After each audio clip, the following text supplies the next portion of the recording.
99 there. March is also a good time to visit Hawaii. So if you have any hulu dancers, you can go there and take part before the rains come in April. March is also known for Friday the 13th this year, and we do have 5 Sundays as well, so there'll be lots of church services. Spring starts on March 19th, and the holiday of 3/17 is St. Patrick's Day, which is also Election Day, which brings me to our topic today.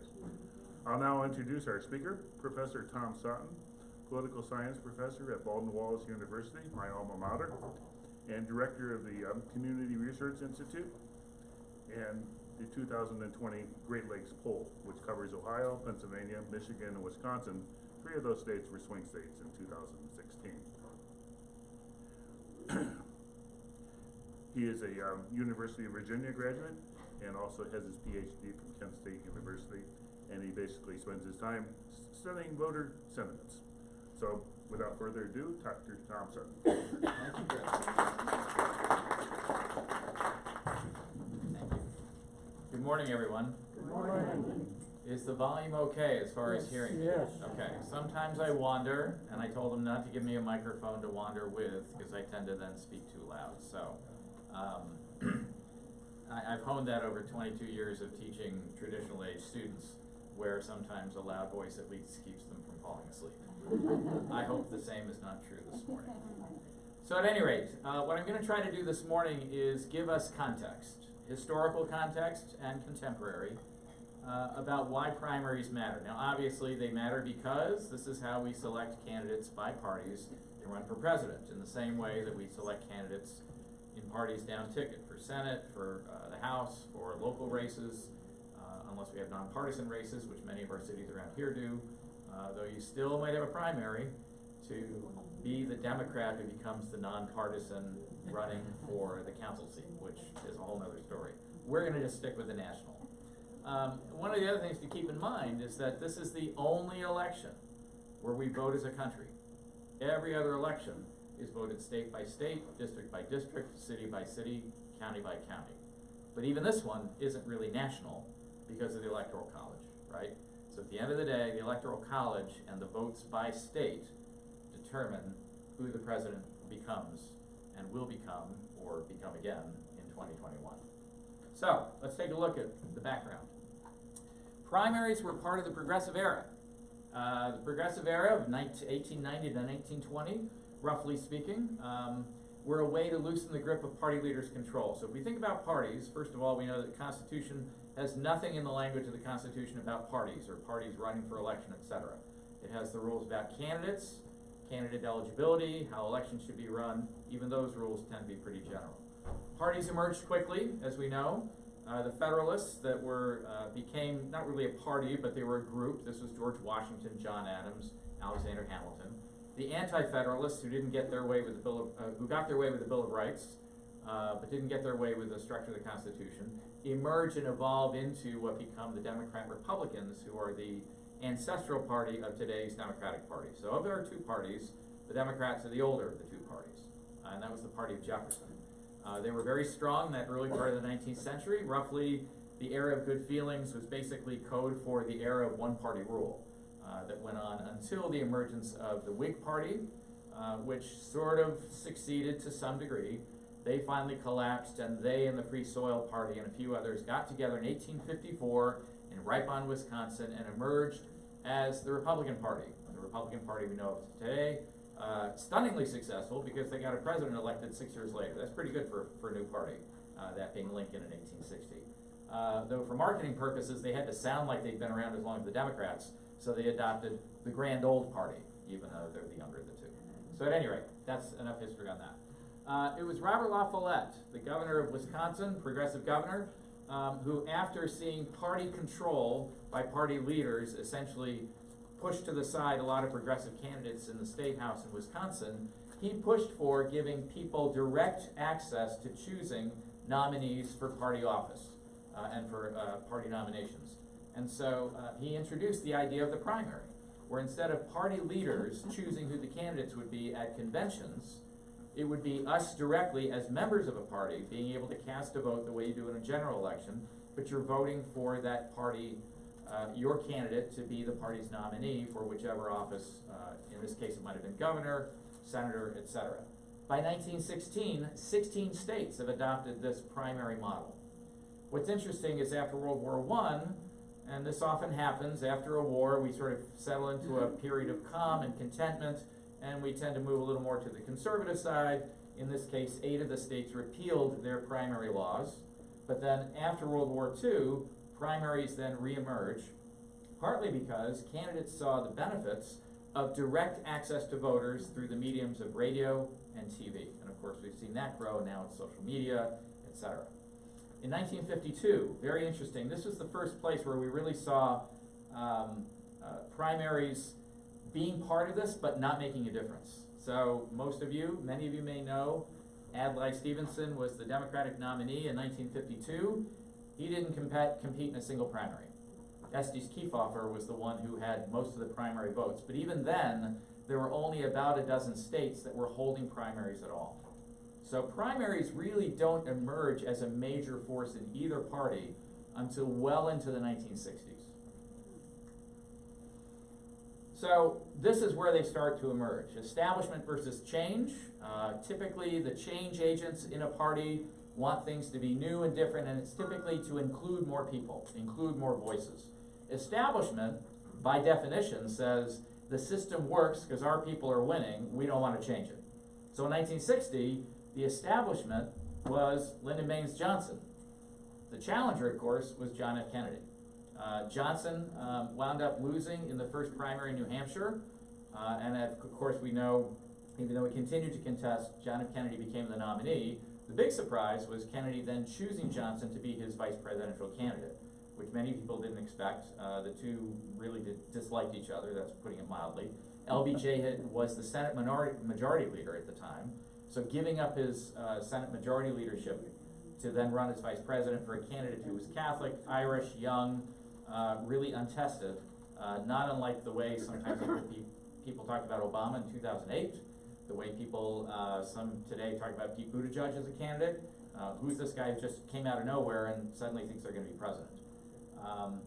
The real reason that Kennedy picked Johnson, of course, was because Johnson was from the South.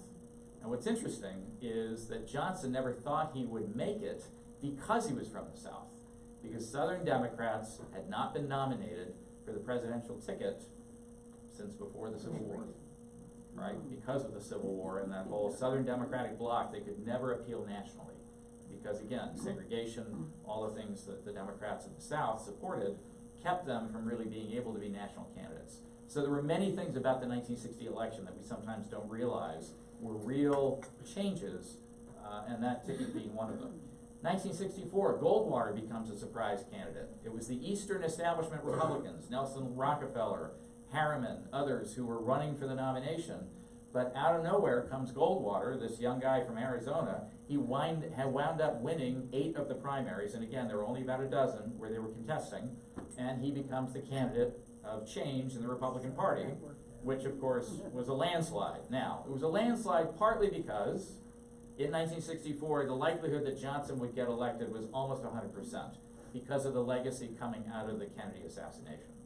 But let's keep in mind, Barry Goldwater was the voice in the wilderness that became today's mainstream GOP, because he was that libertarian, conservative, fiscal conservative, anti-communist, today might be anti-Russia. Well, that's where the Republican Party seems to have changed as well because of Donald Trump. Another story, right? 1968, the Chicago Convention, which really kind of exploded. This is where all these change agents, change forces, the hippie movement, the Summer of Love, the anti-Vietnam protests, all of that coming together in that 68 convention, where you had Daley, the mayor of Chicago, who, if there was anybody that was establishment, it was Daley, the last of the Tammany Hall leaders, try to control that convention. And as a result, you wound up with, in the primaries leading up to it, of course, LBJ lost in the New Hampshire primary in '68, and it was by April that he announces he's not going to continue to be a contender for the presidency. RFK jumps in just before he announces LBJ announces he's not going to run again. He wins several primaries, of course, the California being the big one, and then the tragedy of his assassination the night of that primary. Had that not happened, it's quite likely RFK would have been the nominee. Then Eugene McCarthy, who was running close to RFK and had been in the race longer, many thought going into the convention, Eugene McCarthy would be the nominee. He'd won the primaries, etc. Instead, again, like in 1952, the candidate who didn't run in any primaries became the nominee, Vice President Hubert Humphrey. So he was the establishment candidate. The candidates have changed, representing the voices of students, etc., got blocked out, and of course we know the result of that election. That's how Nixon, a big part of how Nixon got elected. It's very important to keep this one in mind for today, because some of those same forces, not quite with the same, there's a sense of crisis, but I wouldn't suggest that it's the same as what we had in '68. But there is that sense of the progressive wing of the Democratic Party today, represented by Bernie Sanders, versus the moderates, some of whom, like Biden, would be considered establishment, and those forces that are pulling at each other as the primaries unfold today for the Democratic Party. But the overarching question, which is much more true today than it was in '68, and that is beating the incumbent. Because in this case, in '68, of course, the Democrats were the incumbents, and they were trying to continue to hold the office. Very big difference. So after '68, we saw a lot of party reforms. The massive expansion of primaries. We went from about 16 states to 26 that had primaries, the remaining states having either caucuses or party conventions. In 1984, the Democratic Party added superdelegates. So the superdelegates you hear about today, there's about 771 of them. They are basically elected office holders of the Democratic Party. Governors, members of Congress, the Senate, other esteemed senior people who maybe they were powerful lobbyists in Washington. Every now and then they get something, right? Now here's the irony. This was done to amend the system to get stronger candidates in the wake of the 49 state loss of McGovern in 1972, and in the wake of Carter's loss to Reagan in 1980. Well, we know in 1984, this system change was stunningly successful. Walter Mondale won one state. So that's evidence number one for your superdelegates being such a big difference. And of course, Mondale was, again, an establishment candidate. In the GOP, however, they have, generally speaking from an organizational standpoint, the GOP has done a much better job of figuring out how to nominate candidates. They have not had nearly the kinds of fights and dissension that you've seen in the Democratic Party. Some of that being their constituencies. Democratic Party continues to always seek to include those that it sees as marginalized. That's a great thing. But it also means that when those people get included, they have the audacity to want to speak up and be part of the conversation.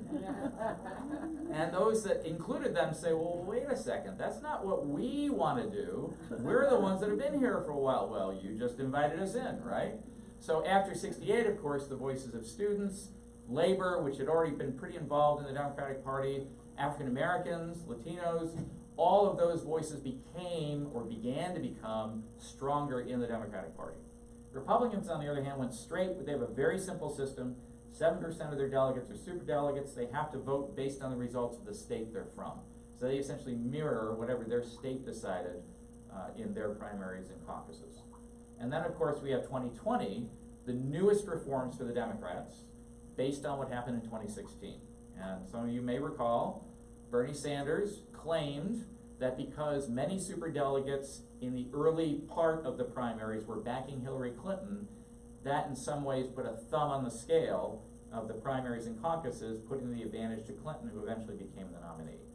Now, this gets complicated, but the simple version is, the superdelegates, number one, cannot declare for a candidate before the convention. So you haven't heard anything from any of them, and that's why. It's not because they voluntarily kept their mouth shut at all. They were told, shut up, keep it quiet. So, when we get to the convention, if one of the candidates gets the majority, and the magic number is 1,991 delegates, that's 1 over 50%, game over. That person becomes the nominee.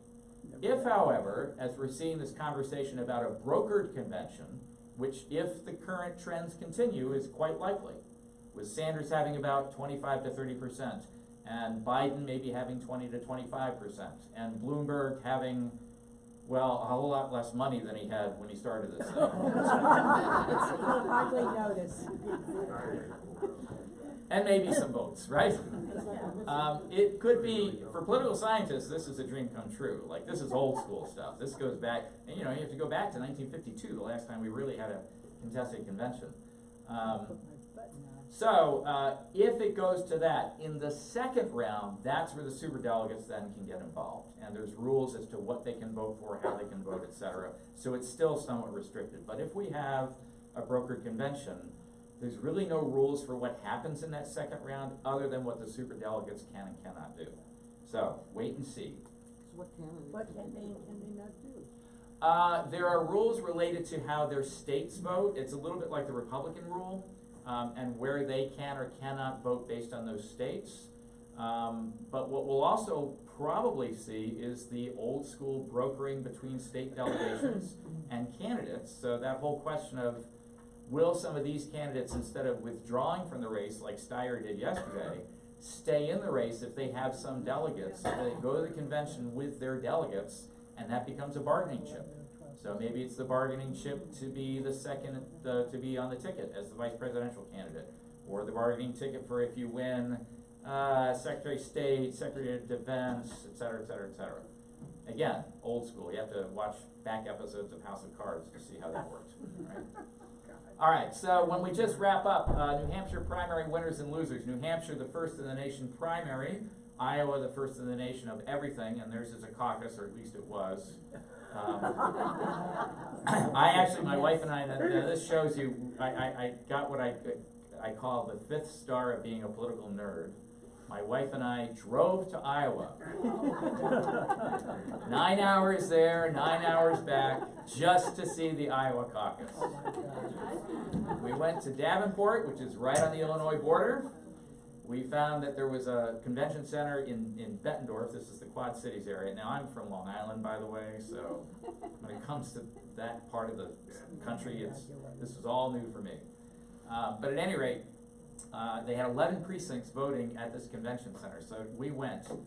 It was madness. If you can imagine, a convention center space, right? Just one big, huge, like a gym, divided into 10 spaces by 6.5-foot curtains, and about 100 people in each of those slots, all talking at the same time. Yeah.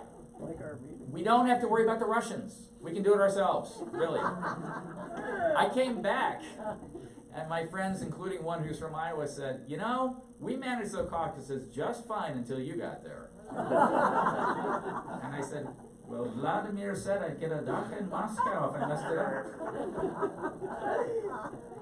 But really, we're down to about 5 states doing caucuses. There were about 13 that had them in 2016. Caucuses are, as my friend John Kosick at Channel 5 says, it's kind of like when someone is at that point in life where they really shouldn't be driving anymore. And somebody needs to stand up and tell them. That's kind of where caucuses are.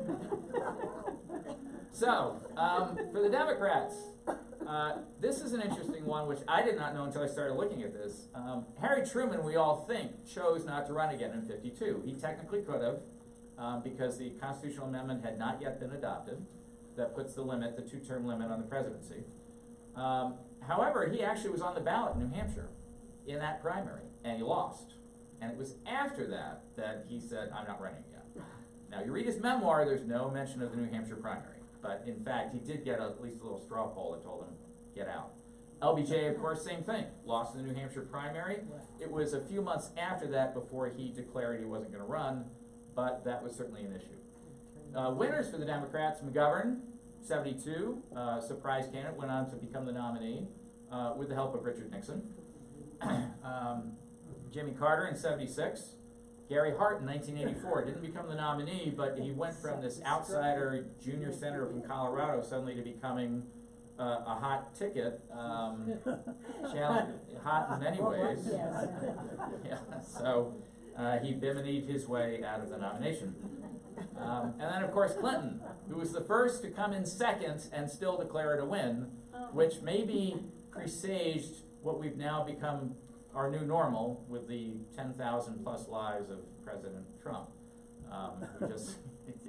If it's green, it's really blue because that's his favorite color, right? That sort of thing. With the Republicans, Bush and Reagan. Bush won New Hampshire, Reagan won Iowa, but then, of course, Reagan went on to become the nominee and Bush's vice presidential running mate. Bob Dole surprised Bush and made him work a little harder for the nomination in '88 because he won New Hampshire. Pat Buchanan, some of you may remember old Pat, who eventually created the Reform Party. He won New Hampshire in '92 and '96. So we have these little surprises, this concept that New Hampshire determines everything. Not quite, not quite. And then, of course, John McCain, who jumped in to run against George W. Bush, won New Hampshire, and then the Straight Talk Express did really well until it ran into South Carolina and ran aground in some pretty vicious, racist kinds of tactics that were used by surrogates who supported George W. Bush, we'll put it that way. Okay. In particular, the McCains had an adopted daughter who was adopted from Bangladesh as an infant, and so there was a whole poster campaign that went on around South Carolina saying that McCain has a black child, and that was a lot of what derailed him in the Republican primary in 2000. And then, of course, 2008, keep in mind that 2008 it was McCain versus Romney, and at the time, Romney was really seen as the leader. McCain was coming in, McCain was behind, and McCain won New Hampshire. Romney was still seen as moving ahead, and I have a former student who was working for the McCain campaign. He was an arch Republican. This is a great story. His name is Tim Tripeppi. He was never involved in the college Republicans. But Tim, in 2004, big Bush Cheney fan. He lived in a house in Berea, down the street from the campus, and he had a ginormous Bush Cheney sign out in the front yard, like one of these, like 20 by 10, where it's got, it's got like a wood frame. And the city of Berea came along and said, that violates our sign ordinances. It's a very democratic city to begin with. And so they contacted the president of the college, etc. And so he contacted Tim and said, Tim, you're going to have to take down the sign. Tim responded with, well, what if I put it on the porch roof? And the president said, I don't know, do what you will. I'm not going to tell you one way or the other. Well, it turns out there is no ordinance on porch roofs and political signage. And so that sign sat. Well, Tim called me because he was being approached by the Romney campaign, which at the time was way ahead of McCain. And fortunately, one of many instances where somebody didn't take my advice. Because I told him, you should go work with Romney. He did not. He stayed with McCain, and of course, McCain became the nominee. Then he worked for Romney in 12, then he worked for Kasich in 16, then he switched over to Trump, and I guess 3 is a charm, he didn't strike out, Trump won. I won't entirely blame Tim, but he definitely bears responsibility when it goes to meet his maker. All right, so another big question is, so who is it that participates in these primaries and decides who's going to be our nominees? One of the big challenges for all voters is that when they get to November, or close to it with early voting, it's more often for many of us not a choice of who we like, but a choice of who we dislike less, right? And I think the 2016 election was for many people that kind of a choice. I have Republican friends who were very upset about Trump being the nominee, but who at the end of the day said, okay, I don't like him, I don't like what he represents, I don't like what he's done, but they kept saying the one thing that was most important to them, excuse me, 2 words, Supreme Court. Yeah. Supreme Court, right? And so there were many who just fell in line, and we saw that in 2016. So this is from the Pew Research Center, and this goes through 2016, which is why the dotted line's on the right. But basically what you're looking at is the total percentage of eligible voters, not registered, eligible, who voted in primaries from 1980 to 2016. The parts where it goes down tend to be where an incumbent is running again. So 1996, 1984, 2004, where really it's only one party, not both, that's doing a presidential nomination process. You see a huge jump, of course, in 2008. Both parties picking a candidate, both parties with contested primaries. We got to 30%. 30% of eligible voters chose the 2 candidates. 19.5% for the Democrats, 11% for the Republicans. So, think about that. You are going to be voting for presidential candidates who are chosen by a combined somewhere between 25 and 30% of the eligible voters. And you split that in half, as we see in 2016, almost exactly in half. Roughly 15% of voters choose who your candidate's going to be for your party. Now, this does not include, obviously, your minor party candidates, who also have conventions. They typically, some have primaries, most have conventions, the Libertarians and the Greens being the biggest ones. And they do make a difference in close elections. They made a difference in 2016, in 2000. They will likely make a difference again. This is going to be another close election. I don't think this is going to be a blowout either way. We have a lot of swing states. We have a lot of new swing states. North Carolina. Texas is being talked about as we can't predict it the way we used to because of the growth of urban areas, the growth of Latino vote, the growth of young votes. But again, that depends a lot on who that candidate is on the Democratic ticket. So, if we look today at current issues with the nomination process, and I'll wrap up in just a couple of minutes and then we'll have a discussion. Caucuses. Caucuses have a lot of barriers and aren't very accurate, so this is part of why they're going down. When we went to the Iowa caucus, we spoke to several people who had been voters for 30 or 40 years. It was their first or second caucus. So we did not meet anyone who was a regular caucus goer. We met many people outside the caucus who were not going that night because of childcare, weather, work, etc. To physically have to go, it's a great idea to bring people together in a room and have them talk about who they want to be their nominee. But practically speaking, you know, it was a great idea when people stood on stumps and we all stood around in the shade for an hour listening to them talk too. But that's because we didn't have anything else to do. Or at least it gave us a reason to drink, and now we can't even do that anymore. At least not during those kinds of settings. So really caucuses, and particularly in this age of instant, I get it a second before I ask for it, right? When we talk about going online shopping, social media, we are raising a generation, for better or worse, that expects it done yesterday. And the idea that I'm gonna go somewhere, we already have states, for instance, like Oregon and Washington, they don't have polling places anymore. Everything's by vote. Everything's vote by mail, right? You go to Oregon on election day, good luck finding a polling place, there is none. You can go to the Board of Elections, you can go to your office, but otherwise, it's all vote by mail. Maybe someday we'll have internet voting. That's a whole nother presentation. So, New Hampshire and Iowa first. And the next slide is going to show you some reforms that are being talked about with this whole process.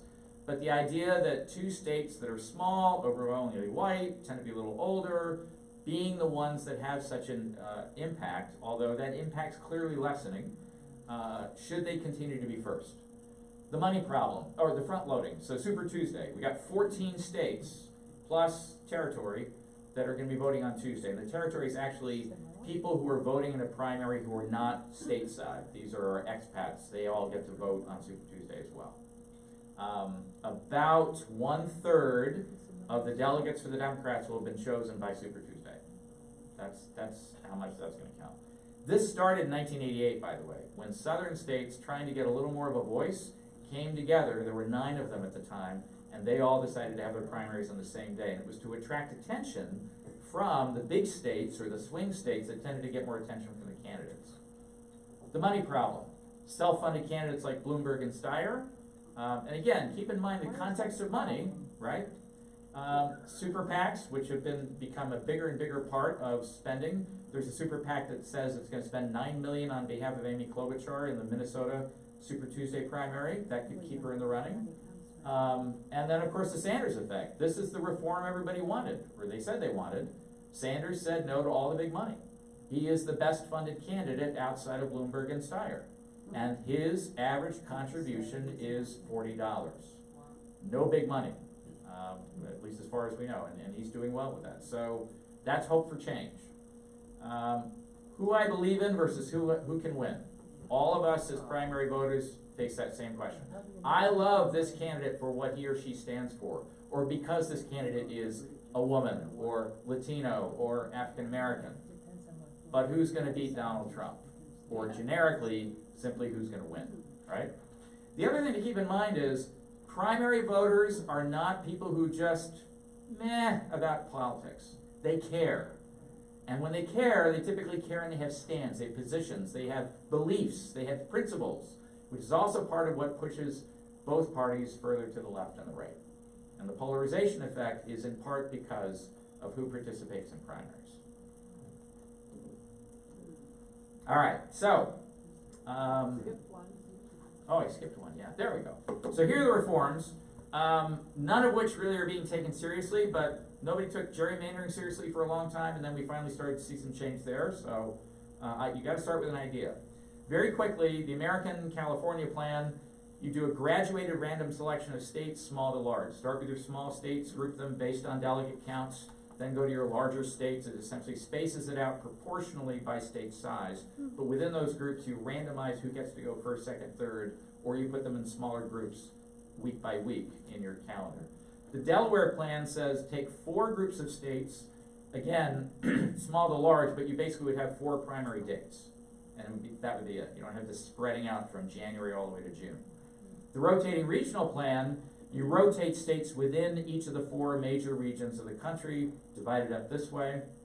And so within those, each 4 years, you'd have a different state leading first, second, third. Maybe do it like a lottery, maybe something like that. And then the interregional plan tries to create a more national system where you divide the country into 6 regions, but you pick states from each of those 6 regions, put them in a block, and make that block one primary, and you do 6 of the, you do maybe 5 or 6 of those primaries, but then you rotate those every 4 years. So no one state guarantees that they are going to be the one that's first, second, or third. The one challenge for New Hampshire, they have to be first because they passed a state law in 1920 that they be first in the nation. Now, primaries are run by private organizations. This is a state law. State law trumps private organization rules. So that's your issue there. What if another state passes that law? Well, this is the thing, right? Which I haven't read anything about. It'd be interesting if we see the race to pass state laws to say, no, we're going to be first. No, we're going to be first. Which would be the more likely and more confusing. And as Winston Churchill once said, democracy is the worst form of government, except for all the others, right? We all know Tom, that. who pays for the primaries? Okay, so now I'm done talking. It's your turn to start Who asking pays questions. for all the primaries? Okay, before Do we the start state that, or the- I Sorry? want to simply ask if anyone here wants to be on our list to receive reminders of our upcoming forums. So I'm gonna pass this around, sign your name and email and so forth. We just wanna make sure everyone is included in reminders. So I'll start over here, you can pass it. We do have 3 rules for Q&A, and our microphone holders there's 2 of them, Debbie and Marlene. They are the people that would choose the questioner, so just wait for them to come up and give you a microphone. Not the speakers. The speaker's not going to choose the questioners. So keep your questions short and no speeches. You can have some comments, but no long speeches or anything. And hold the microphone very close to your mouth so everyone can hear it, kind of like this would be best. Okay. Oh, thank you. Tom, who pays for the primaries? Is it the parties or is it the states? That's a great question. Generally speaking, for primary elections, states pay for those systems, right? But parties can choose whether or not to have a primary. Yeah. So the GOP this year, partly to protect Trump, because he did have 2 challengers, simply where they had states where there's really no other statewide candidate primary going on or needed, they simply canceled their primaries and their caucuses. So the payment is mostly to run them, it's the state. All other expenses are the parties or the candidates. So if you have an open primary and the party is paying for it and Republicans come and vote in the Democratic primary, that's a little awkward, isn't it? Well, it is, but it's the price you pay for saying you want to take the barriers down from people participating. So, so Ohio has what we call semi-closed. You become the party of the ballot you choose, but you can walk in and get that ballot. So I don't quite, so totally open primaries mean essentially the same things. You still have, actually, in California, you can get a ballot that actually has all of the candidates of all of the parties listed. that are on that primary. They're a little different. That's right, I'm not supposed to choose. I'm used to doing that in my class. Are we going to have caucuses in the future, and how many? We're down to 5. I'd say likely they're on their way out. That's personal prediction, and it may be added to my list of a few getting right or many getting wrong. I thought Kerry was gonna win in 04, so. So, it really makes me irate that 3 states with a grand total of 16 electoral votes, 2 fewer than Ohio, are touted as making the decision. Oh, Bernie's the front runner because he won in these small states. Yeah. So who proposed those different plans for reform? And what do you think the chances are that any of them might happen? It's a good question. I don't know where these originated. These are simply ones that I've found in research. It really is up to the party leadership of both parties as to whether they adopt them. And you could see one party going one way and the other party going the other. I think generally Republicans, they have an efficient system, but it produced Donald Trump, but then he won. So nothing like going with what worked for your winner. On the other hand, I think the only time you're going to see change like this is if a party feels like its system is not producing winning candidates. Because the bottom line for the 2 major parties is not who the nominee is, it's not even what they stand for, it's who wins the election. That's the bottom line. In the New York Times, there was an article Yep. of 4 states that have adopted this weighted voting where you vote for multiple candidates. Oh, the ranked choice voting? Ranked choice. Mm-hmm. Do you see that as taking on and eventually becoming the norm? I see it as possible in states that either smaller states like Maine, and Maine has done it, though they went through a very circuitous route to get to that point. I see it happening there, and also in states that are overwhelmingly one-party centered, like California, where essentially your viable candidates are all Democrats, and a lot of them get knocked out because they get knocked out in the primary. And then you have some viable Republican candidates who never have a chance because they're Republican. So the ranked choice simply is there's a list of candidates that run, and they still have to get on that ballot by whatever rules the state has for ballot access. It could be signatures, it could be a percentage of signatures. New York has one of the toughest, where you have to get a certain percentage of signatures in every congressional district. All, what are they, 23, 24 congressional districts now? So it really, that goes state by state.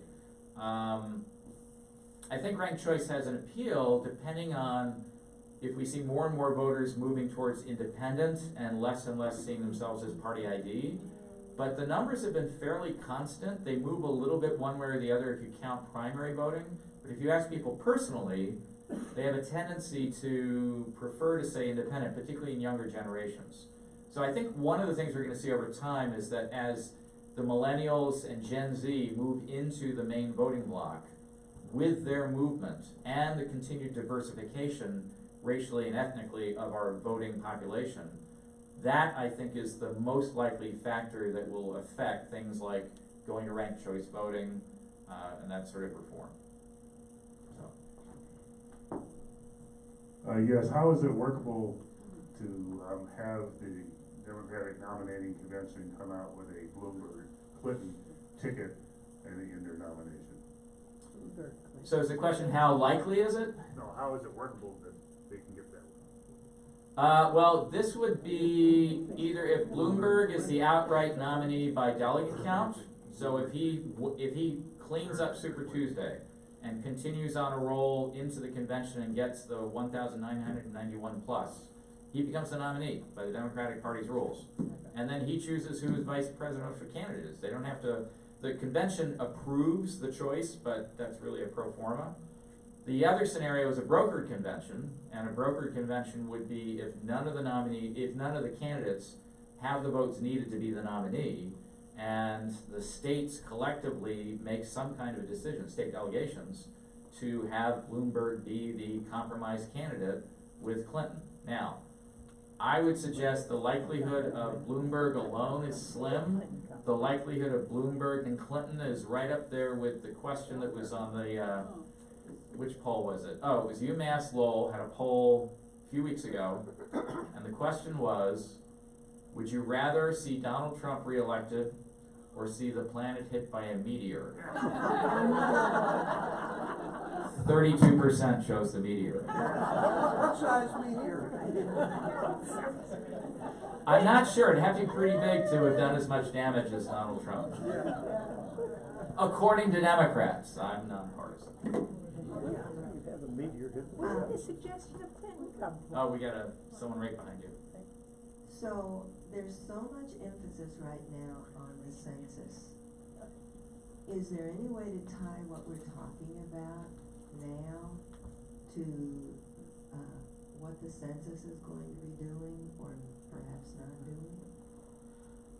Meaning tying the election and what's going on with the cycle to the census? No, you would Or how it's ask being me- handled? No, you would ask me to clarify that.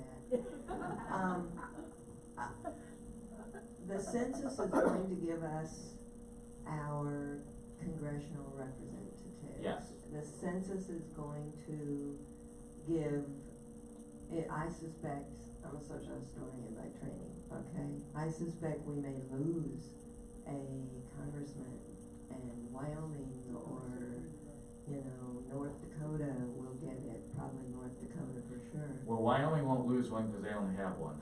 Well, no, but I mean. But North Dakota is projected to get a second. Yes. Ohio will probably lose one. Yes. Again. And so what I'm getting at is, how will that impact the makeup of Congress?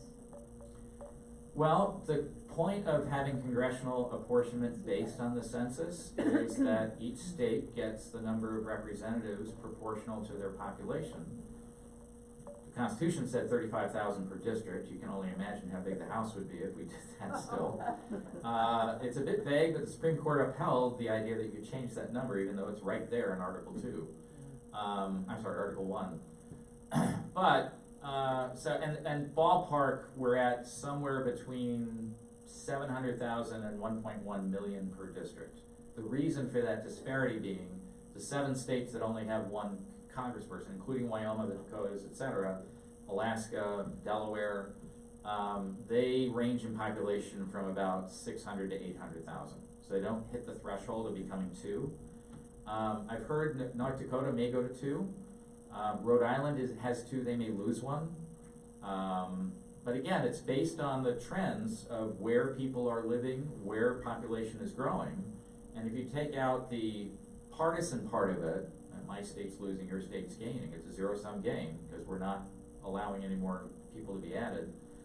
It really is a reflection of simple numbers. And the numbers aren't determined by race or ethnicity or gender or anything else, it's just numbers. Now, the question is the census accurate in its count? And that's where we're really stuck, given everything that's gone into it up to this year. I wouldn't be surprised if we don't see court challenges of whatever the count finally is, and the possibility that a court may say there were problems with this census, we may have to do it again. That's quite, I never thought something like that, like we had all these institutions we thought were sacrosanct at some level, and the census was one of them. But quite frankly, I could see the possibility of a court doing this. Now, that decision would go up to the Supreme Court. The Supreme Court probably would say, no, keep the census as it is, just given the current balance of the Supreme Court. But keep that one on the radar too. Depends on Good how it question. comes out. Okay, I would like to talk about your research Mm-hmm. and what emerged from the first polling you did with candidates Sure. from major parties, and what you project based on your experience might happen in the next 3 times you do that polling. Great question. Thank you, Susan. Well, we did the Great Lakes poll was, as you heard in the introduction, 4 states. We started doing political polling in 2016. We had a partnership with Cleveland.com. We did some in the county using their reader database. We use web panels through the Qualtrics company, so YouGov, Qualtrics, there's a few others where essentially these are people who have agreed to participate in surveys. You tell them what you want in the count, in the demographics, and that's what you get in your sample. So it's not randomized the way you'd have a randomized phone sample, but the counter is that you get representation that's more accurately reflective of the demographics of that region, state, whatever. So that's part of it, and it's also a lot cheaper and a lot faster. Running a phone poll, the ones you see now are very expensive. Quinnipiac, good example, they have a 500 station phone center staffed by their students. Now, they have independent funding, it's funded by the university, their university's doubled in size because they now have name recognition. I went to band camp at Quinnipiac College in 1977 when it was only 2,000 students. Now it's Quinnipiac University with 3 campuses and 7,000 students, so it worked for them, and they were smart. A lot of universities are jumping on the bandwagon because the cost has gone down, so that's the mechanics of it. The results, we were really interested in the 3 states that essentially put Trump in the White House that nobody expected, the firewall, the blue wall, plus Ohio. So our results from our January polling basically showed, I'm sorry, Michigan, Wisconsin, Pennsylvania, and Ohio. So Ohio, we were a bellwether until 2016. Well, guess what? We're still a bellwether because the point is that how we vote, so goes the country. We voted for Trump by 8 points, and he won, right? So, for better or worse, which is part of where, unfortunately, the national pundits tend to look backwards, as many of us do, and because of that result in Ohio, and not just the pundits, but the parties, the Democratic Party, many in the Democratic Party and its PACs, et cetera, have written off Ohio. Oh, it's a Republican state. The 2018 elections didn't help, because with the exception of Sherrod Brown and 2 Supreme Court seats that nobody thinks about, we didn't take any Democratic seats statewide. Now, there are a lot of issues with that. There are issues with the Ohio Democratic Party, which says, please, don't try to beat us, we'll beat ourselves. That's my take on the Democratic Party. I mean, it's like single A ball versus major league when it comes to the Democrats versus the Republicans in Ohio. It just is. It's mechanics, it's systems, and you've got to be that much better as a party if you're running in a state that tends to trend Republican. And the Democratic Party in this state isn't. So that's one issue. However, it's also about turnout. And I have a whole another set of slides I didn't do today about that issue. And if you look at the results of 16, 12, 8, etc., and 18, Sherrod Brown got 200,000 votes more than Richard Cordray. They're both Democrats, both running statewide. What happened to those 200,000 people who voted for Sherrod Brown that didn't vote for Richard Cordray?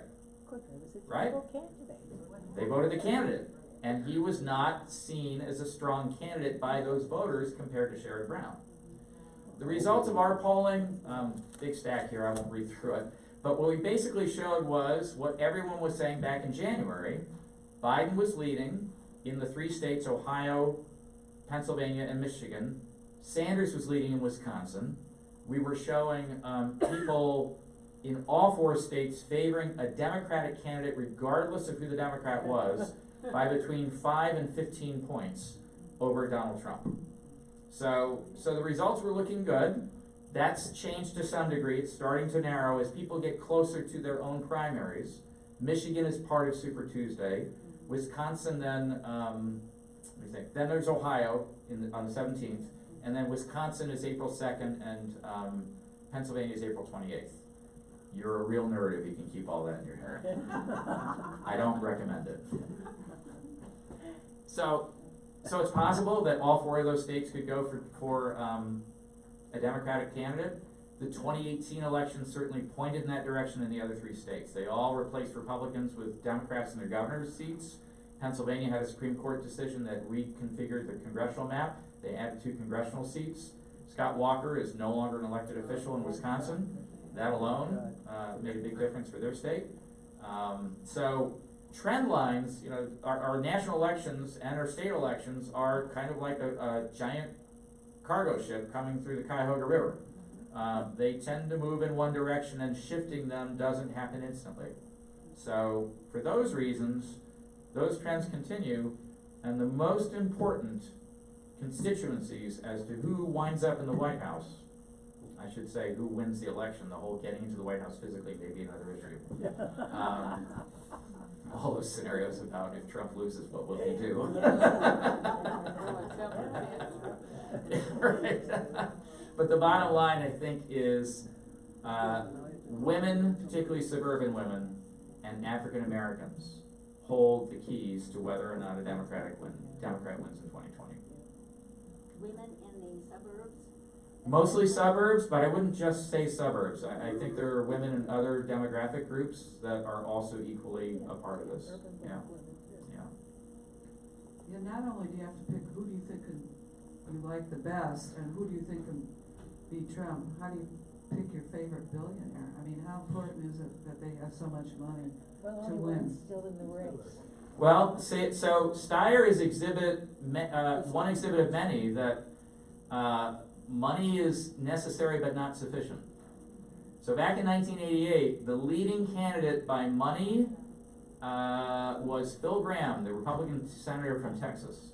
He dropped out before the first primary. And as he famously said, or at least us nerds remember it, no amount of money is going to make up for this face. He looked like one of Frank Perdue's chickens. All due respect to Senator Graham, and he was one of the few that actually was serious about budget deficit reduction, which is one of my personal issues. So, so money, and I think Bloomberg's a good case. He spent over $400 million, but apparently he didn't spend any on debate consulting. Like, really? So I don't think it's a slam dunk that he is anywhere close, because at some point, however the audiences were for the debates, there's the echo chamber effect of the media and the social media and these memes, et cetera, that just keep reverberating among, and particularly among those that are paying attention on these different channels that you can access on the internet. I mean, anybody now can go watch that debate right now if you want to. It's all sitting there on the internet somewhere. So I think that's the kind of thing, and he's got some major issues that he doesn't think are important, but oh boy, a lot of the electorate think, no, you have so many third rails in your background. Third rails, you know, that thing that, Don't touch. yeah, don't touch. I have one more. What? I keep my hands to myself here. Is it for me? Yeah, so slightly off, some states have, decided that their electors would be given to whoever wins the popular vote. Yes. Is this a trend? Is it going anywhere? What's its impact likely to be? Minimal at best, because the only states that are saying that are the states that have contributed to the popular vote win that Hillary Clinton had in 2016. So they are almost entirely Democratic voting states. And generally speaking, there are larger constituencies of Democrats than Republicans. So what happened in 2016, I don't think we'll see that again in 2020 again, because you need more voters in these other states for a Democrat to win. So if a Democrat wins in 2020, that Democrat will probably also win the popular vote. The states you need to do this to really make the change are Republican states, and they win because of the Electoral College. So based on that calculus, I don't really see this one going. Some states will adopt it, but I don't think it's going to make a difference. Sorry. Excuse me, I am very interested in why so many people don't vote. Do you have statistics about who votes, who doesn't vote, and Yeah. why? Well, generally speaking, you're part of the biggest voting electorate. When people are middle-aged and older, that's the highest voting percentage. Better educated, highest voting percentage. And those trend lines have been the same for the last 50, 60 years. The only thing that changed that was when labor unions were strong and were big turnout machines and they could get workers out. Unions are a fraction of where they were 50 years ago in terms of numbers. And even then, union leadership all back Democratic candidates. We saw what happened to union membership in the vote in 2016, particularly here. A lot of them voted for Trump. So there's a lot of hope for the youth vote. We saw an uptick in that, for instance, in the New Hampshire primary. We're waiting to see what happens with South Carolina. Youth vote is dependent on charisma. If kids get excited, and when I say kids, I'm talking about voters up until the age of 29. If the youth vote gets excited about a candidate, like we saw with 2008 in Obama, you're going to see a big uptick. If they just see it as a Democrat or a Republican, if they get active, they may go that way, they may go with a Libertarian or a Green Party. I have a Libertarian Party on campus that gets more people showing up at their meetings than the college Republicans and Democrats combined. But will that continue into the future? Probably not, because our fastest growing group in this country are Latinos. And as they move into the system, move into education, start climbing the ladder socioeconomically as a mass, and of course many already have, this is not to say that they haven't, then usually that comes along with higher voting percentages and a greater voice. But keep in mind, there are very few groups that vote as a block, right? So saying Latinos doesn't mean they're all voting one way or they're all voting the other. But the trend lines for the parties, if the Republican Party doesn't change its fundamental positions about issues the way they said they were going to do after 2012, and then got hijacked by Trump in 2016, they're going to become a permanent minority party. Because their support is coming from groups that are declining in numbers. And it's a demographics question. They deserve it. Yeah. Well, this was the party of emancipation, Yeah. and maybe it becomes again, because again, you only are viable as a party if you win elections. And no amount of idealism or populist charisma can replace that fundamental fact. And so just like they revisited things in 2012 and thought that would lead to a candidate that would be a more inclusive person in 2016, that didn't happen. They got a populist who understood the media better than anybody else. They got what essentially the framers were the most concerned about with the presidency, which is why we have an electoral college. Not that that had a whole lot of effect either. Right. So, I'm sorry, I should. Sorry. Yes, go ahead. So, how big a factor are the debates? I'm so angry at all of the Democratic candidates after the last two debates for being so rude and talking over each other and going for their colleagues' throats instead of talking about their plan and how they're gonna finance it. I don't know. How big a factor are the debates? They're more of a factor when you do badly or if you get a good one-liner, but even that seems to have a fleeting effect. Elizabeth Warren really looked good in both debates going after Bloomberg. No, she didn't. Well, from the media's perspective, she did. Yes, but that's not the same thing. Good point, which is a really interesting point, because there is that divergence between what people see and what the media presents, right? Yeah, it was a food fight, the last two, particularly the last one. Some of that's the responsibility of the moderators, and people were blaming CBS, et cetera, and to a lesser extent, I think it was NBC. But keep in mind, folks, the debate that had the most viewers was the food fight. It was the food fight. And that's exactly what, I hate to say it, but there's a part of this that they'll never admit to, but I question. That's what happened in 2016. We had all those Republican debates, and Trump essentially made a mockery of all of them, but he got lots of viewers for those networks that then could run expensive ads. So they are certainly not what we want them to be, but again, I think we sometimes put more into what debates can produce than is reasonable to expect, given those other dynamics and parameters. CNN does a good job with town halls. Yeah, the town halls I like. I think those are a better format, and they have more control over those too. Since Tom Gibson isn't here, I'll speak for him. We have Okay. coffee every week. To talk a minute about the Stacey Abrams factor, if she Yeah. became a running mate, and how that would change the flavor. I think if Stacey Abrams became the running mate, that would be a huge plus for one of those core constituencies for Democrats. I think you'd see a big turnout. I think if you had her paired with Joe Biden, you'd have a really strong ticket in terms of getting elected. And it's interesting because even the concept of I want a woman as president, we haven't had a woman before in the context of Warren and Klobuchar, and before that the other women that were in the race. I don't hear nearly as much talk about that as we did in 2016 with Clinton, or in 2008 with Clinton, or even with what we had with being the first African American with Obama. I take that as a good sign, because it means that we are not considering that as a factor. We're looking more at the candidate, their strengths, their weaknesses, etc. The same goes for Buttigieg, but I think there's a ticking time bomb with him being part of a gay couple that's married. There are a lot of people who don't see that as an issue, a lot of people who don't pay attention to it. But I think that could be a factor when it comes to the actual vote in the general election. Hard to predict, but it's also that you won't catch it in polling because there's the what I really think and believe versus what I'm gonna say publicly, including what I'm gonna say if I get a polling call, right? I sum up 2016 in one sentence. The people who answered the polls didn't vote. The people who didn't answer the polls did. And that's why we got Donald Trump.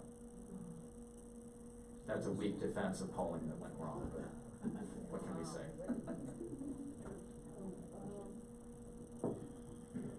As you mentioned, the primary season goes from January to June. As you mentioned, the primary season goes from January to June. Therefore, the people who vote in the early primaries could end up voting for people who are not still in the game towards the end of the season. What happens to those delegates? Oh, good question.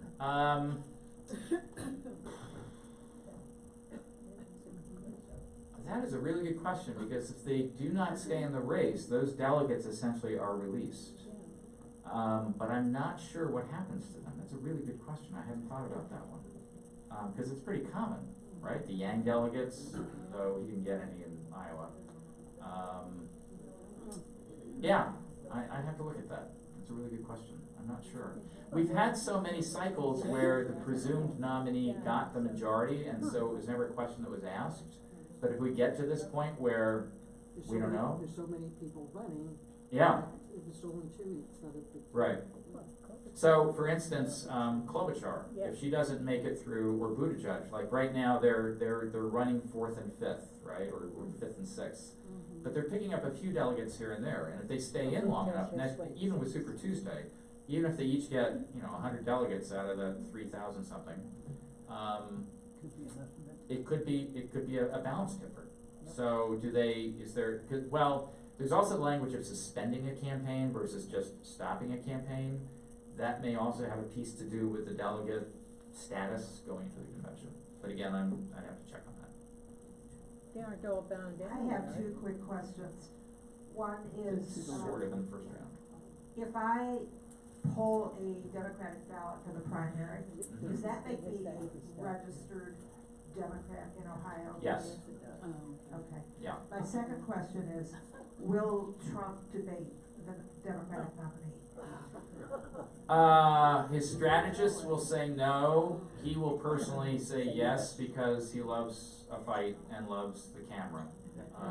Quite frankly, if you invited him to come speak at this series, he'd probably show up. So long as you have one of these. Tom, let me ask the third question on your list there. What about third parties? Especially here in Ohio, but also your further four-state purview. Sure. So really, for all intents and purposes, it's the Greens and the Libertarians that are the ones that have candidates running nationally in presidentials. When they represent a threat in close races, state parties tend to close them out to get them off the ballot. That's what happened to Ralph Nader in 2004, where he spent most of his campaign money on legal fees to try to get on the ballot in states. So the system, because our boards of elections, certainly here in Ohio, are politically controlled, right? So every board is 2 Republicans and 2 Democrats, and the Secretary of State that's in charge of it is a party person, one way or the other. The balance is supposed to keep it nonpartisan, but this makes it even harder if you're a third-party candidate. So practically speaking, those are some huge obstacles, not to mention the issues of money, the issues of access. Now, that whole question, when Bloomberg was being talked about, at first he was being talked about as a potential independent candidate, not a third party, but as an independent. Things like ranked choice voting would open the opportunity for, it gets us a step closer to the European system of proportional voting by party. But we tend to be between decentralized elections and candidate-centered elections and winner-take-all voting results. Those are all obstacles to another party coming in. But again, I've certainly learned in the last couple of cycles, never say never. Because we all had a good chuckle when Donald Trump first announced he was running, Oh. and look what happened. And, you know, in all seriousness, nobody really thought he was serious as a candidate, and we all got it wrong. So third parties, if the Republican Party goes down, maybe a third party comes in to take their place. I found an obscure sort of article from Florida that talked about a super cabinet, concept. That one way for the Democrats to win would be to actually propose a full cabinet, that they put Kamala Harris and her, find the people who fit certain roles and to portray that for them. What do you think of that idea, and is that even possible? Any candidate can say anything about what they'll do when they get elected. We hear a lot of my first day in office, I'm gonna do A, B, and C. So it's entirely possible. Will it sway the electorate? Those that are really paying attention and for whom it makes a difference, it might. It certainly, I think, had a small effect on Trump's favorability ratings going into the general election when he said the same thing about his judicial candidates. And he created a list, or somebody created a list, and it had a lot of the highlights of conservative jurists and conservative attorneys, et cetera, that people who, again, follow that issue closely, and that is an issue that on the Republican side, quite frankly, they do a much better job at that than liberals and Democrats when it comes to that kind of identity and that kind of strategic thinking. Trump now has a different kind of list, which just came out, and that's the list of, it's an enemies list. His own political appointees, of whom he has about 5,000, which is typical. He has asked his personnel director, White House personnel director, who just got appointed, who's a 29-year-old, who actually had been fired before and then was brought back, to go through and find the people who are considered disloyal and get rid of them and be replaced by people from another list. The implementer of this is another young man who's 23, who started at the White House last year. So, for those of you that aren't crazy about the Trump administration, or if you are, you might be wanting to be concerned about this. This includes all of your agency heads, pretty much the top layer of administration of every single agency across the federal government. State, defense, the security agencies, we know what he thinks about those. The biggest one, to me, every U.S. district attorney is a political appointee. So your entire Justice Department's work on the prosecution side and investigation side relies on political appointees. And he is getting rid of several who he perceives, for whatever reason, to be disloyal. He's going way past wherever Nixon went.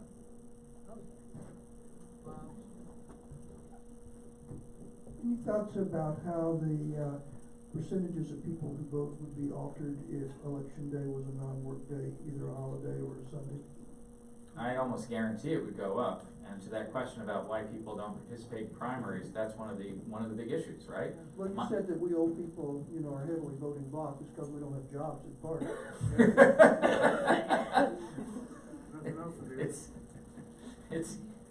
Well, there's that, right?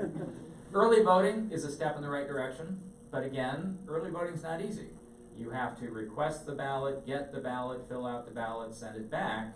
Quite frankly, that's more time spent than going down to your local polling place on election day. So yes, having it on a Saturday, like South Carolina did. They had their primary on a Saturday. New Hampshire had their primary theirs was on Tuesday. South Carolina Saturday. We've got a couple of others coming up that are on a Saturday. Be interesting to see what percentage difference that makes in turnout. For young people, it's terrible, particularly college students. We have our spring break the week before the Ohio primary. The deadline to register was February 16th, and we just started back at school like second week of January. So our ability to try to get students to register to vote, particularly if they're from other states, we tried, but we had a lot more success with local elections in the fall, and campuses all across the country have the same issue.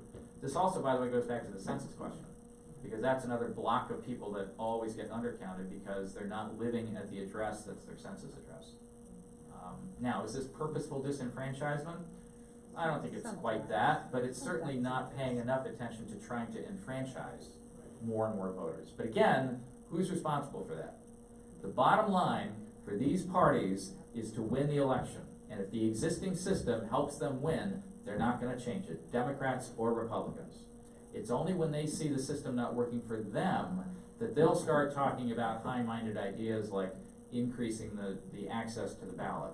Quite frankly, it's people like Stacey Abrams and Eric Holder, the former DOJ Attorney General, who are mounting independent campaigns with good funding, and Bloomberg's been involved with this too to some degree, that I think are gonna make the real change. And of course, literally the grandmother of them all, and who's very active, and I totally support what they're doing, and I wish them all the best, the League of Women Voters, because they continue to be one of those groups at the forefront of doing what you're talking about, which is how do we change the rules, the institutions, to increase turnout in the vote. All right, we have time for one more question. So you were talking about that hit list. Oh, there you go, thanks. Stop me if I'm wrong, because I literally just glanced at the article, but Trump is asking for some kind of war powers to fight the coronavirus, and I'm really concerned about that because I'm a former journalist, and one of the war powers is to put a gag on coverage. Yep. Starts out with coronavirus, whatever. To go from there. I have not seen that. It does not surprise me at all that he is looking for that, and I would think it's a pretty good bet that what you just described is a reason why. He's put Pence. The question is that Trump is maybe asking for a war powers type act for the coronavirus, which would then enable the gagging of journalists to spread information, and he's already trying to control the spread of information. He had Kudlow come out saying, everything's fine, economy, Wall Street, calm down, everything's good. Meanwhile, and the CDC people were saying, we are going to have a crisis, it's coming, right? The experts are being ignored, and this allows him to do that. Now what's interesting is that we saw the War Powers Act, we saw a resolution go through both the House and the Senate that he then vetoed, related to the Iran situation. So the likelihood if he tries to do this is another resolution, and this one I think would be different. I think this one would probably be veto-proof because this one's real, it's here, and it's likely going to hit constituencies of many of these people that are in Congress. I mean, I hate to say it, but you know, we've already seen a couple of deaths in Washington, people who are not remotely connected to where the virus has been. And as I said in a forum last week, it would be the supremest of all ironies if President Trump loses this election because of a tiny microorganism from China. The one thing he didn't put on his tariff list. Well, thank you, Dr. Sutton.